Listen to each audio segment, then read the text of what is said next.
Buongiorno a tutti, iniziamo. Intanto grazie di essere qui in questo meraviglioso luogo.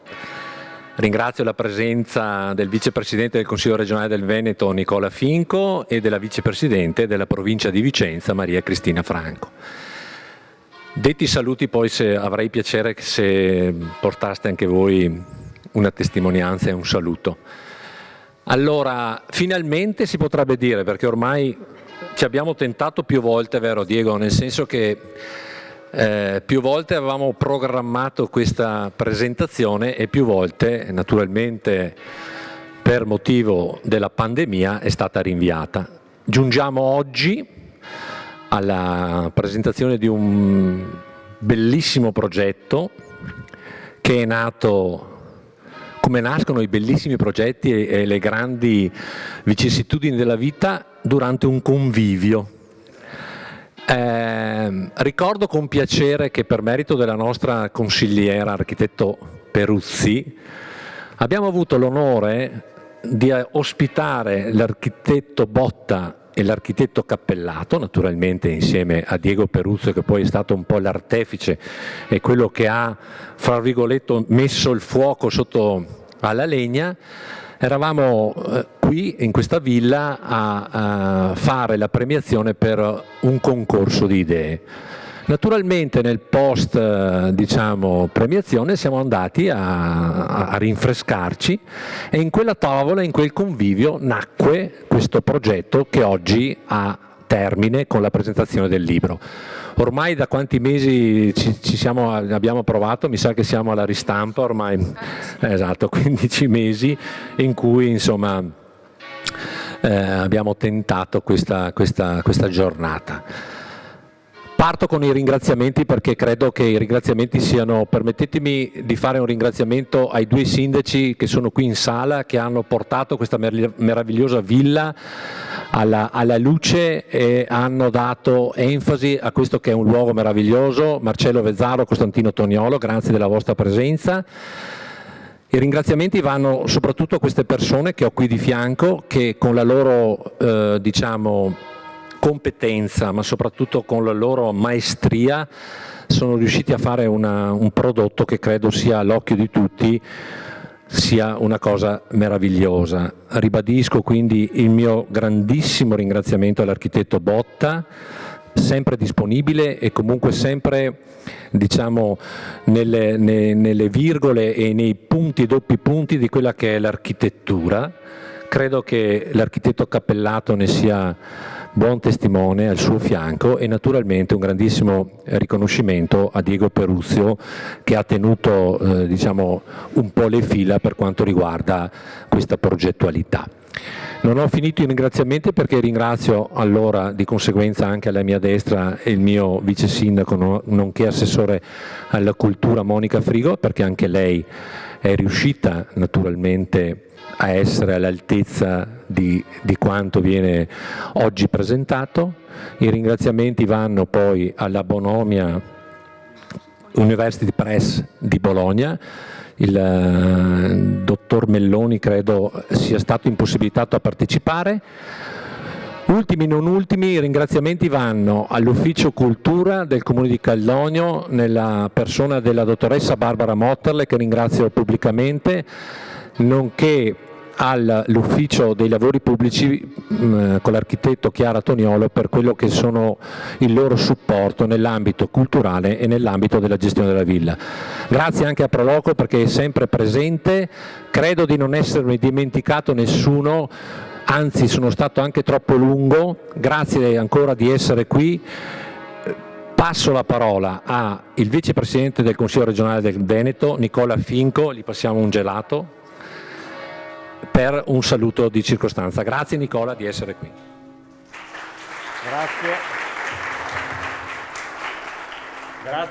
Grazie Sindaco, buongiorno a tutti. Per me è un onore essere qui quest'oggi, anche perché dovevamo vederci ancora il sabato santo, però ovviamente per motivi che voi conoscete non abbiamo potuto presentare questo libro, ma questo è un motivo d'orgoglio perché insomma il Veneto è la terra delle ville venete e Palladio ovviamente ne rappresenta anche la storia della nostra terra, della nostra terra amata della provincia di Vicenza.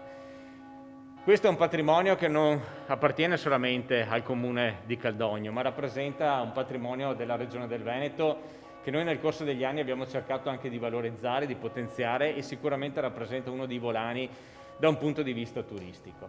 È una regione che sta conoscendo nuove metodologie di turismo, un turismo lento, un turismo di qualità, un turismo che magari rispetto a quello di un tempo che guardava solamente alla fascia adriatica e alle montagne, oggi è un turismo che va alla ricerca di quel grande capitale culturale che abbiamo disseminato in tanti borghi, in tante città e paesi del nostro amato Veneto. E su questo, grazie anche all'attento lavoro che hanno fatto numerose amministrazioni comunali, ma anche molti privati che hanno poi la proprietà di queste ville, siamo riusciti a costruire veramente dei circuiti importanti che anche grazie al lavoro dell'Istituto regionale delle Ville Venete oggi sta dando veramente dei risultati veramente importanti. Io è la prima volta che entro all'interno di questo edificio e devo sicuramente dire che il lavoro che è stato fatto è un lavoro esemplare, questo grazie al lavoro delle amministrazioni che si sono succedute, ma soprattutto sta a testimoniare anche l'amore che avevano un tempo per la bellezza, per il territorio, ed è un amore che si è poi tramandato nelle generazioni, perché se noi oggi siamo ancora qui a parlare di questi luoghi e a viverli in questa maniera, vuol dire che è una bellezza che si è tramandata nel corso degli anni, è un patrimonio che ancora oggi sentiamo nostro e che abbiamo anche il dovere di tramandare e di passare alle future generazioni proprio con lo stesso impegno che noi abbiamo messo fino ad oggi per coltivarlo e per mantenerlo. Quindi complimenti Sindaco e in bocca al lupo anche per il tuo futuro, visto che insomma manca poco, no? Grazie mille. Nicola, grazie.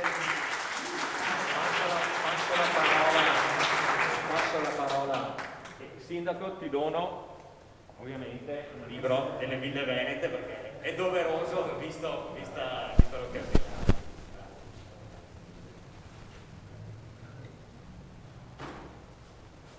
Bene, tocca a te Maria Cristina, la vicepresidente della provincia di Vicenza, anche a te un saluto, grazie.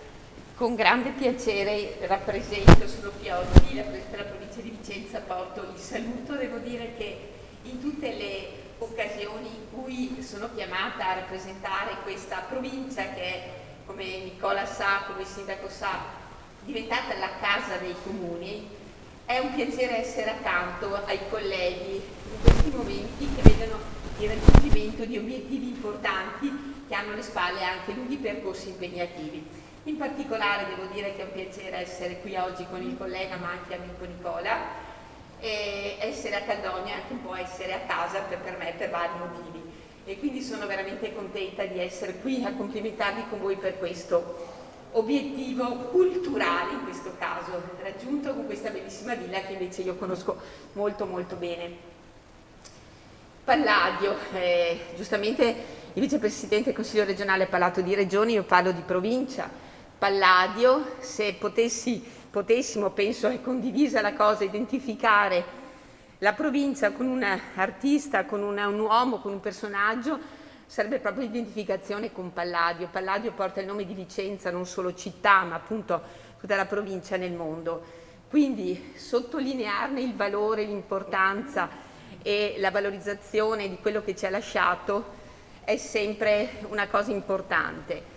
Ho partecipato anche a tutte le iniziative, sempre anche con il collega Nicola Finco, per quanto riguarda l'inaugurazione del ponte di Bassano, scoprendo dei lati di architetto Palladio anche nei riguardi della sua passione per i ponti, che forse è un aspetto poco conosciuto, ma che è stato estremamente affascinante approfondire e conoscere. Questo vi fa capire quanto ami questo grande uomo, questo grande personaggio, questo grande architetto honoris causa, perché comunque lui la laurea non l'aveva mai presa, però ha lasciato dei trattati, qui ho degli esperti ovviamente che hanno fatto scuola e continuano oggi a fare scuola nel mondo, anche per quanto riguarda i ponti. Quindi contenta di essere qui, mi complimento con Nicola, con la sua amministrazione, con il vice sindaco per aver seguito questa iniziativa culturale, e sono qui anche oggi ad ascoltare per imparare ancora qualcosa in più sul grande Palladio. Grazie. Grazie Cristina. Allora passo la parola a Monica, anche per lei per un saluto, per poi passare alla parte tecnica, naturalmente, che la farà la padrona. Prego. Buongiorno a tutti e davvero un caloroso benvenuto alla nostra, io dico sempre, meravigliosa Villa Caldonio, nostra perché proprio di tutti. Per iniziare questa presentazione e poi lasciare spazio ai nostri architetti, ho pensato di leggere alcune brevi frasi tratte dalla presentazione proprio del libro, in modo da fare un po' da ponte tra i saluti e poi quello che verrà dopo. Godere ogni giorno di Villa Caldonio è un'enorme fortuna, ma comporta anche un'importante responsabilità, in particolare per chi riveste il ruolo istituzionale di custode di un bene architettonico tutelato dall'UNESCO.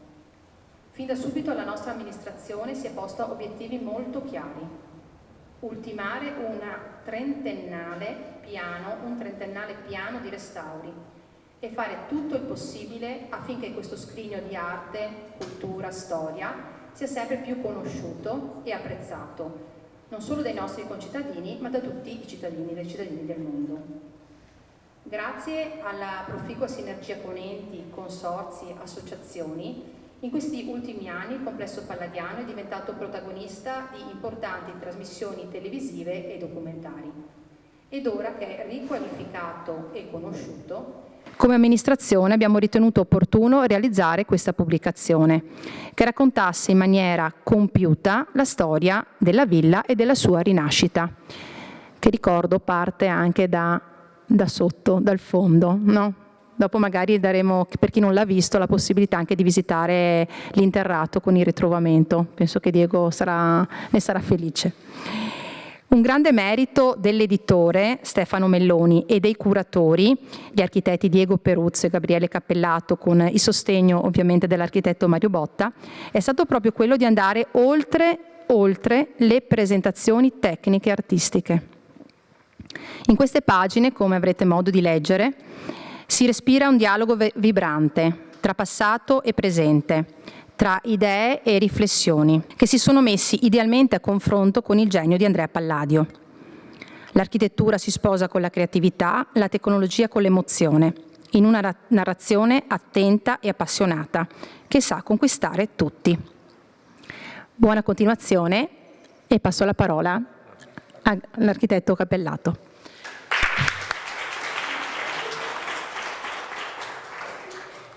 Allora, anch'io velocemente voglio solo innanzitutto ringraziare ovviamente Mario Botta, che è venuto qua e che ha accettato poi di fare l'introduzione a questo testo, questo libro. Ringraziare il dottor Nicola Ferronato, il sindaco, l'assessore, la professoressa Monica Frigo, che appunto sono sempre stati entusiasti del nostro lavoro, cioè abbiamo avuto solo incoraggiamenti, per cui non capita facilmente che una amministrazione sia così anche partecipi e in maniera così lungimirante nel fare queste cose. Per cui siamo sempre stati, come dire, sorretti e ben disponibili e disposti a portare avanti questo lavoro. Ringrazio poi anche la dottoressa Motterle, anch'io la voglio ringraziare perché è stata sempre disponibilissima per il recupero dei materiali, per indicarci le foto storiche, eccetera, i documenti. Per cui questo è di prammatica, ma voglio farlo proprio per riconoscere le anche facilitazioni che abbiamo avuto. Questa nuova edizione comunque originale e secondo me elegante, che presenta, unito a questo libro che vedete, anche una guida tascabile. Noi con l'editore, con Stefano Melloni, appunto, che anche lui ci ha sempre incoraggiato, con Stefano Melloni abbiamo fatto sia questo libro, che ovviamente rappresenta tutta la storia e poi è diviso in capitoli, è più un prodotto, diciamo, più formale, più importante. Abbiamo anche prodotto due piccole guide tascabili, una in lingua inglese e una in lingua italiana, che un po' riassumono, ma che danno dentro anche altre delucidazioni e notizie sul territorio, su altri edifici, sulle feste tradizionali. Cioè sono due guidine molto utili, soprattutto per i turisti che vengono e che appunto molto spesso affollano questa villa.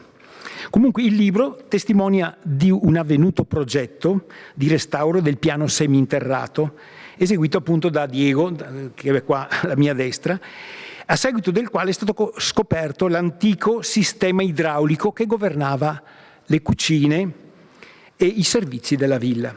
Un progetto che possiamo considerare come, almeno per me, come una lente di ingrandimento da cui leggere lo stato reale dell'opera e di conseguenza anche la proposta di un possibile e corretto intervento di conservazione che ha permesso all'architettura di riappropriarsi della propria storia, della memoria e del proprio territorio intorno.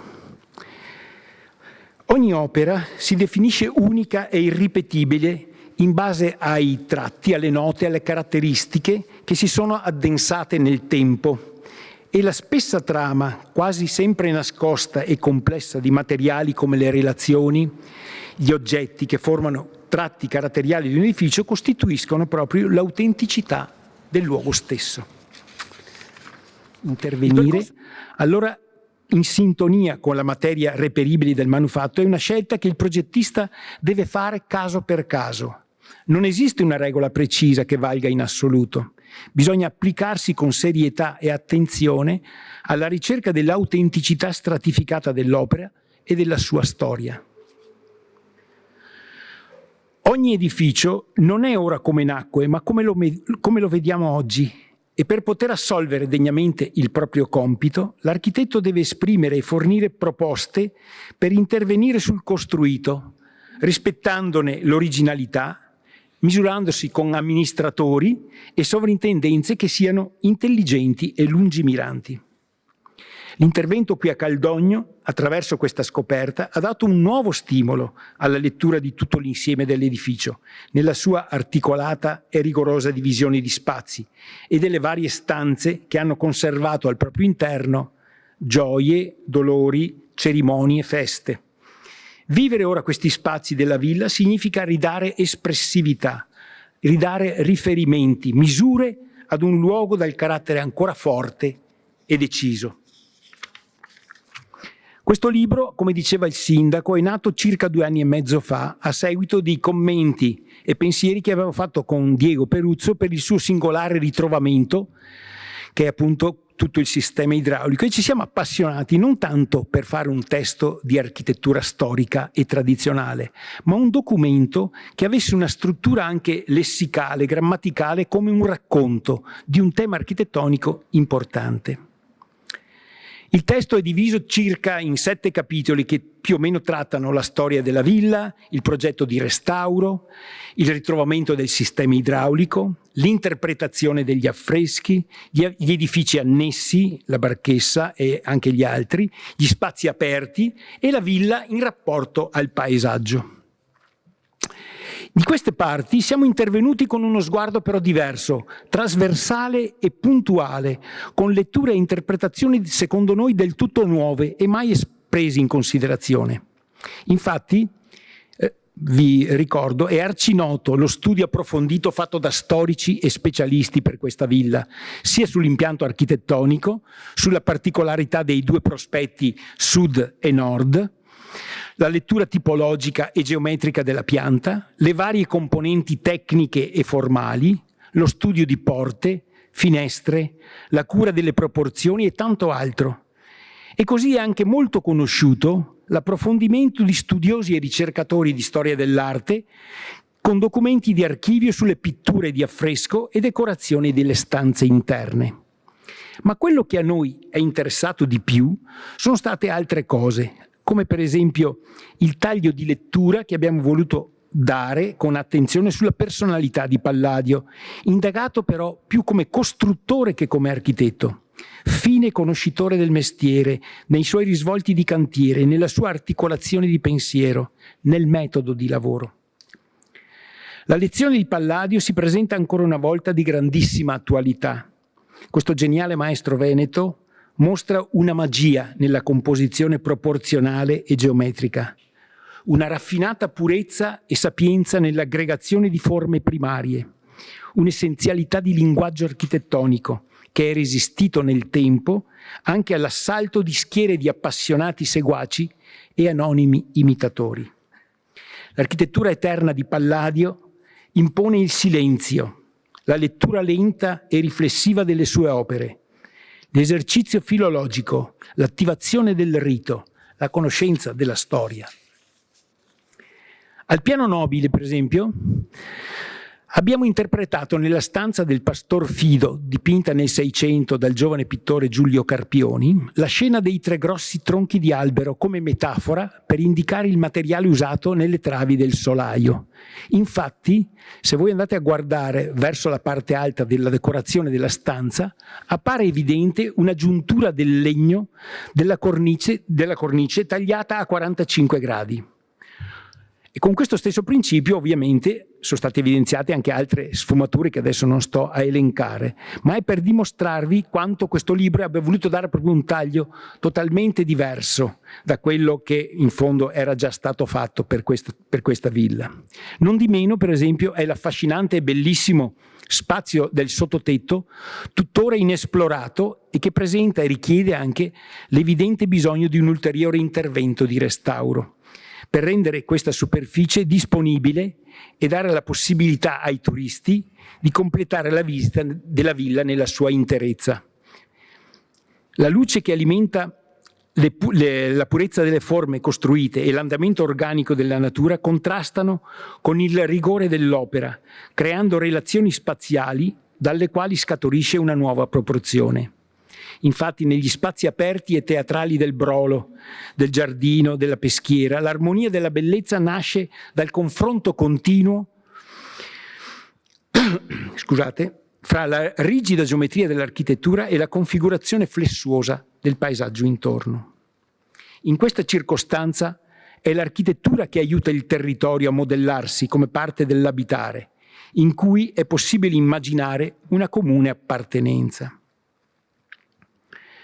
Nonostante il trascorrere del tempo, possiamo ancora oggi identificarci in questi luoghi, dove l'opera di architettura e il paesaggio diventano un'unica entità. Questa è la più importante e attuale lezione di Palladio che ancora oggi ci tramanda, perché in definitiva questo libro è costruito attraverso tante emozioni, tante sensazioni e pensieri, una mescolanza, come si diceva anche prima, di entusiasmo e di passione, senza mai essere eccessivamente noioso o pedante, o strettamente storico e specialistico, ma neppure troppo tecnico.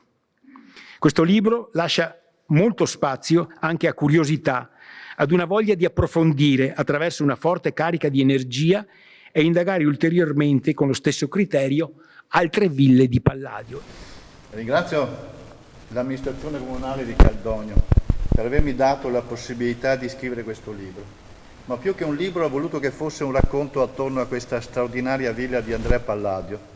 Ringrazio l'architetto Gabriele Cappellato col quale ho condiviso questo viaggio dentro le parole e le immagini di questo racconto, e soprattutto l'architetto Mario Botta che ha scritto l'introduzione. Lui è un architetto classico dentro la continua ricerca dell'architettura perenne. 2 sono le cose che vorrei aggiungere questa mattina e che non troverete nel libro, poiché una costruzione palladiana non finirà mai di stupirci, di raccontarci storie e di porci enigmi. Così altri storici, altri architetti potranno aggiungere notizie a questa nostra ultima ricerca sul corpo fisico di Villa Caldogno. La prima è archivistica e ci dà l'ulteriore conferma che la villa è costruita sopra delle preesistenze medievali. Durante il restauro del piano seminterrato queste preesistenze sono state svelate e ho volutamente lasciata visibile la materialità medievale perché si possa comprendere quello che l'abate Antonio Magrini aveva scritto già nel 1845. Moderne riforme aggiunte ad altre del passato scopersero anche in questo edificio l'indice di vecchia fabbrica accomodata bellamente dall'architetto.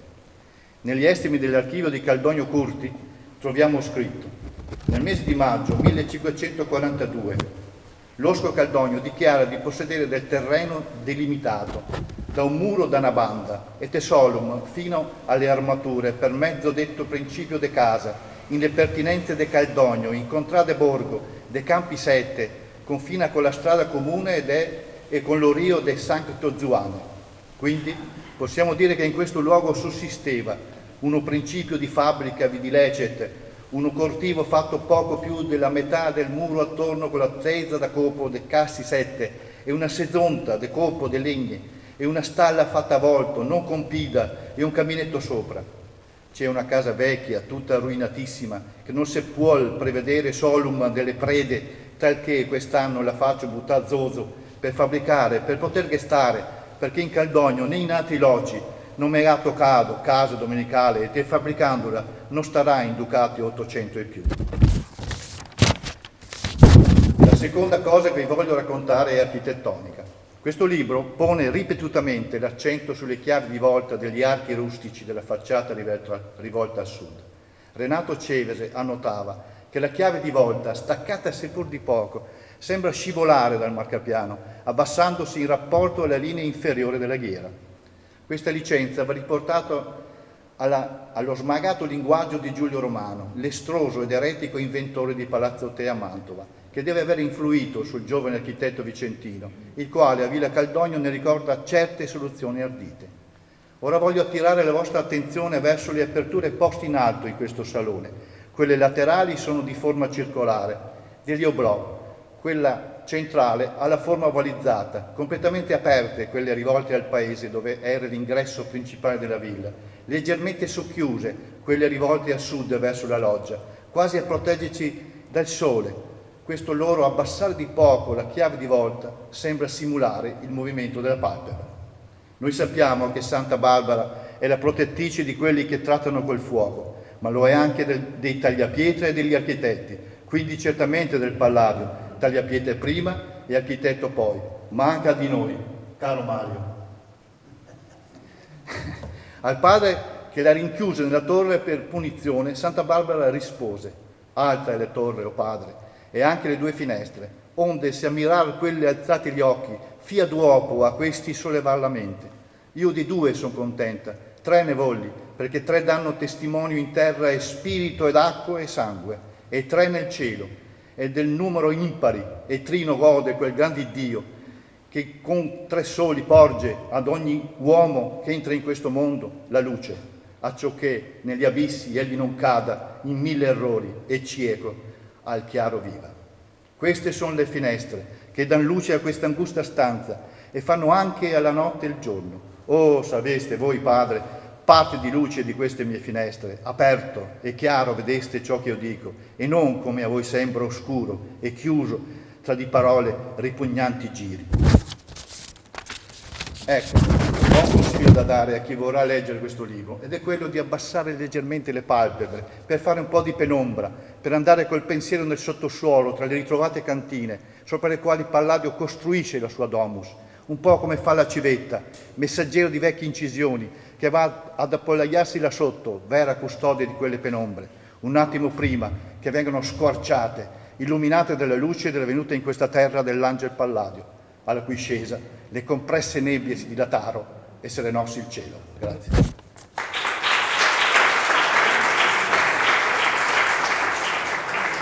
E grazie innanzitutto per l'invito e grazie per quello che avete fatto. Il vostro lavoro comunale, provinciale e regionale di valorizzazione dell'opera del Palladio, io credo che assuma una grande qualità proprio nel momento di fragilità della nostra cultura.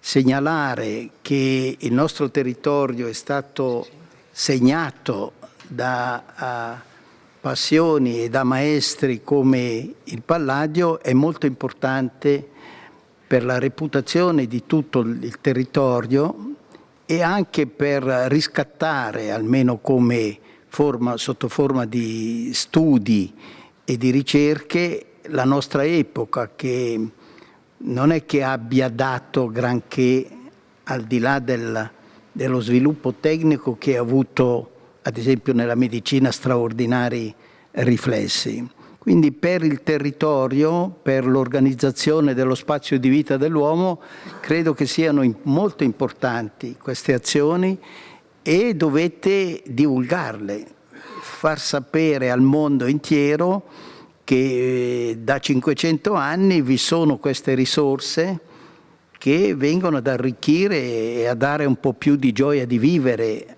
all'interno del nostro spazio. Quando mi è stato detto di questo incontro ho pensato che forse andava bene una breve riflessione sul fatto dell'architettura come territorio anche della memoria. L'architettura è fatta per rispondere a dei dati tecnici, funzionali, operativi della contemporaneità, ma indirettamente viene da lontano e soprattutto dura qualche giorno, qualche settimana, qualche mese o qualche anno in più della vita dell'architetto. Quindi vuol dire che volente o nolente l'architettura parlerà alle generazioni future. Da questo punto di vista la testimonianza di un grande passato diventa un elemento importante, diventa qualcosa che ci dice che l'architettura non è una struttura, un modo di fare, un modo di esprimere la nostra sensibilità improvvisa nella cultura del proprio tempo, ma che ha delle radici molto lontane. Una delle radici fondamentale è Palladio. Allora vi leggo su una serie di ragionamenti che ha fatto un altro grande architetto del nostro tempo, che è Le Corbusier, e che ritorna periodicamente a essere riletto in forma funzionale, in forma distributiva, in forma anche critica per la sua impostazione formale e urbanistica, ma che al fondo lavora sulle idee primordiali che sorreggono il lavoro stesso dell'uomo. Scrive Le Corbusier. Lo vediamo, Le Corbusier? Eccolo lì. Allora, scrive Le Corbusier. Prendere possesso dello spazio è il primo gesto dei viventi, degli uomini, degli animali, delle piante e delle nuvole. Manifestazione fondamentale di equilibrio per necessità di sicurezza e durata. Dice Le Corbusier, acquisizione di tranquillità, di esistenza. Poi sottolinea ancora un assioma molto importante. Dice essere. Essere è occupare lo spazio. Il fiore, la pianta, l'albero, essi sono nel seno di quello spazio, lo occupano, provocano risonanze. Noi guardiamo e rimaniamo emozionati dalla concordanza, dall'equilibrio, dall'armonia che orchestra lo spazio. Ciò che noi guardiamo irradia. La chiave dell'emozione estetica è una funzione spaziale. Allora possiamo osservare come l'opera di architettura o l'opera di scultura o l'opera di pittura interagiscono sul contesto con l'irraggiamento di un esplosivo. Viene così a stabilirsi fra l'opera disegnata dall'uomo e il contesto del suo territorio un rapporto inscindibile di dare e avere reciproco, che si assesta in un nuovo equilibrio, un fenomeno di una nuova concordanza, autentica manifestazione di acustica plastica, che modella il nostro spazio di vita. L'opera di architettura in stretta osmosi col proprio contesto concorre con il trascorrere del tempo a definire nuovi equilibri ambientali. Lo spazio che noi viviamo è il risultato temporaneo dell'interdipendenza fra l'opera disegnata e il paesaggio che lo circonda. Da qui noi potremmo andare avanti con una serie di osservazioni che parlano di come l'architettura risponda al di là della funzione per la quale è stata eseguita. Questa è una roba molto importante perché l'architettura esige una commessa, esige una necessità di una risposta, di una funzione, di una tecnica, ma poi quando comincia a vivere risponda al di là della funzione e della tecnica, al di là del pagamento che esige la sua realizzazione. Allora, per far questo ho pensato che forse è utile riportarvi alcune esperienze dirette che io ho vissuto negli ultimi anni e mostrarvi alcune architetture per capire come da un dato, da una commessa tecnica funzionale sorga una serie di altri problemi che toccano la condizione teorica, lo stato filosofico, la storia del pensiero, che deve continuare a animare il nostro spazio di vita. Questa piccola chiesetta seicentesca nel 1986 è stata distrutta da questa valanga. Nel rumoreggiare della valanga che scendeva dalla montagna era andata distrutta con la chiesa che abbiamo visto in precedenza, questa, era andata distrutta un segno che non era solo la chiesa in quanto luogo di preghiera e di meditazione, ma il segno stesso della valle. La gente dell'intorno, del villaggio poco abitato, si è radunata e ha voluto che lì fosse ricostruita una nuova chiesa. Io nutrivo molte perplessità perché è facile dire rifacciamo una chiesa là dove c'era una chiesa, ma quali erano le ragioni più profonde? Vedete in giallo la parte distrutta e in rosso-rosa il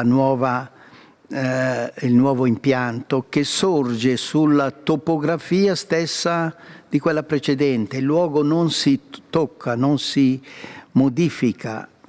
Lì c'era una chiesa e a motivazione di questo progetto la gente della valle mi ha detto ma alla fine perché voi volete ricostruire questa chiesa? C'è un'esigenza tecnica, funzionale per le funzioni religiose? E loro sì, c'è quello, ma non è indispensabile, perché oggi noi in cima a questa montagna abbiamo anche le strade, le automobili, i mezzi di comunicazione, per cui la necessità di andare a messa una volta alla settimana la possiamo esaurire anche indipendentemente. Però noi vogliamo ricostruire la chiesa perché lì c'era una chiesa. Ecco, questa motivazione mi ha disarmato completamente di tutte le mie critiche.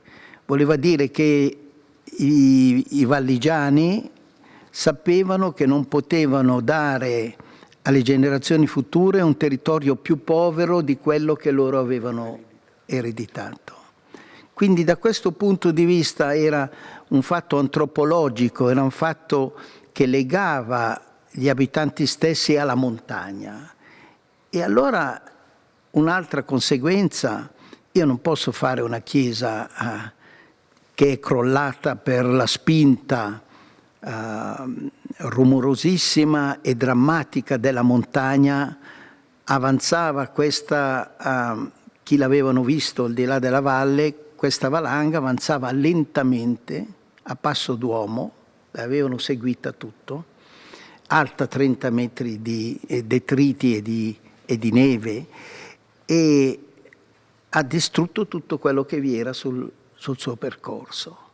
Quindi anche questo, come dire, assistere in diretta a una demolizione, quasi che fosse uno spettacolo a ralentir, che è possibile vedere, mi ha molto colpito. Ho detto allora sì, io vengo, ma voglio fare una chiesetta sullo stesso posto, consolidare la località, il topos deve esserci, ma deve essere altrettanto forte di quella di prima, o forse più forte ancora.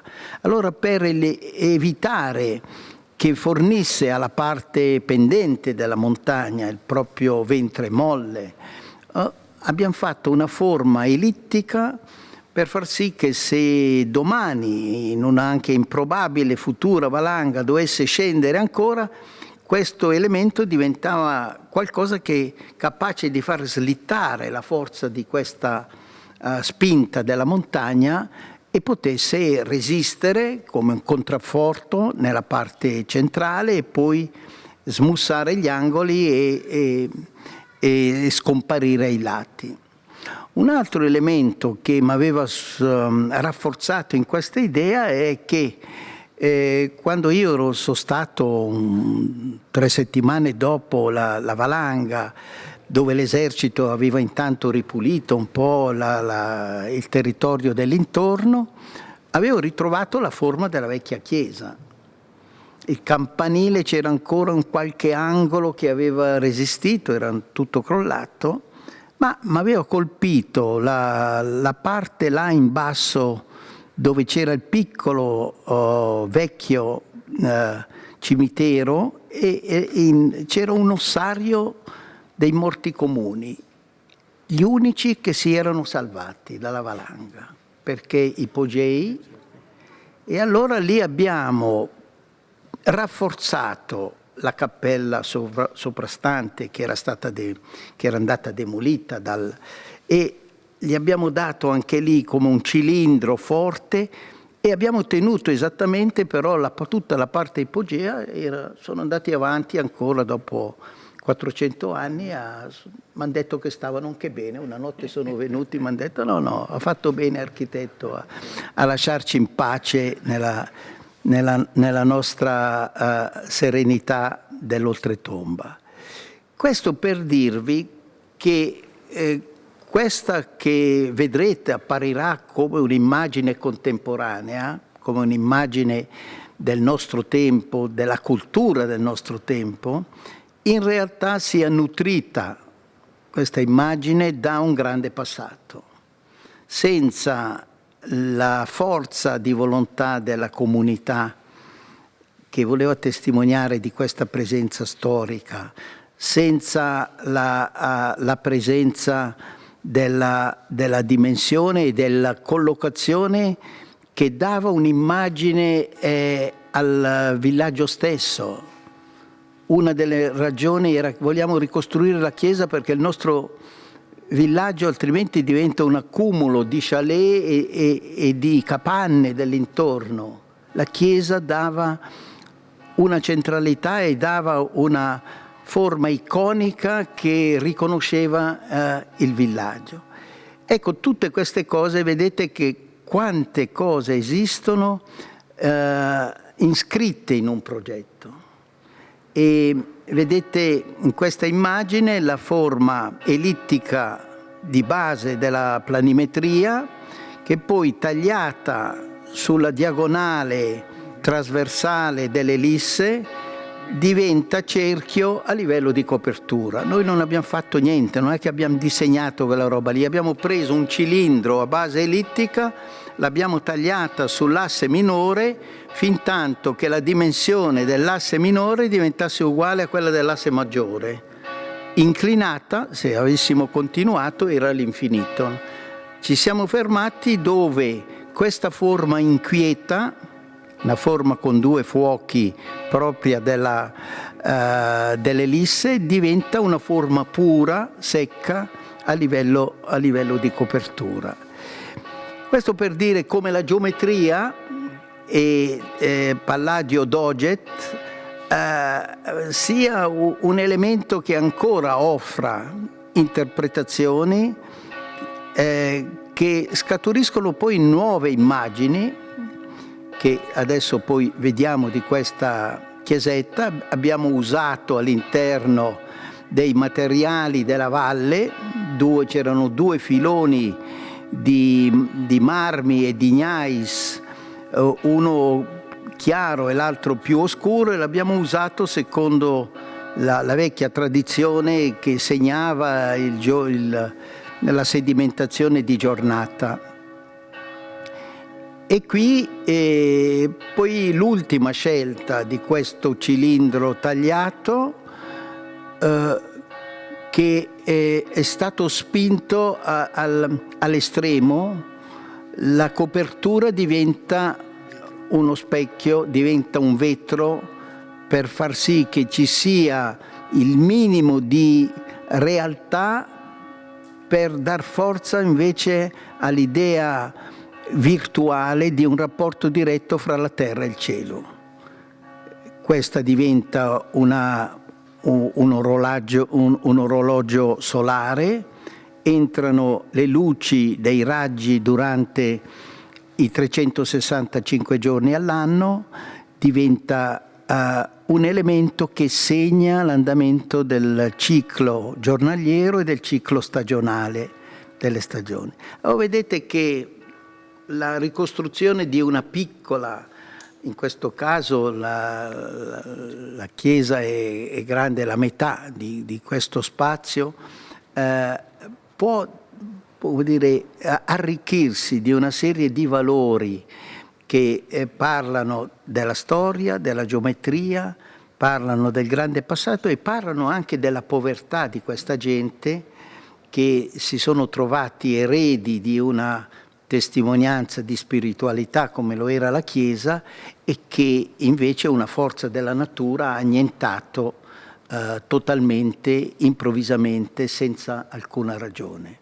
Ecco, questo per dirvi come il lavoro dell'architetto debba sempre interpretare le ragioni profondi del costruire.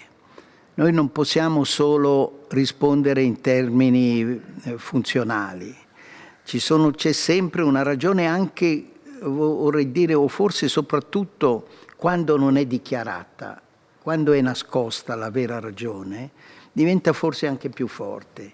E allora il nostro compito generazionale, perché se fosse stato per la generazione precedente o sarà nella generazione successiva, avrà ancora un altro significato. Ma noi oggi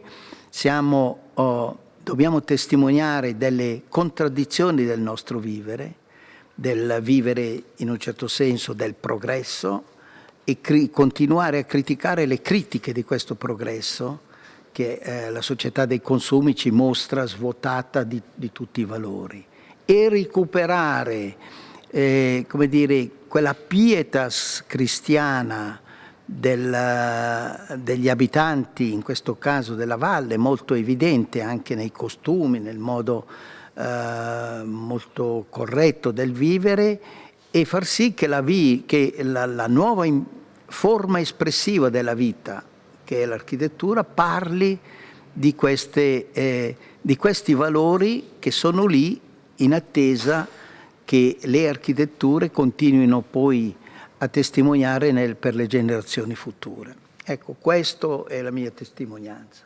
Vi ringrazio.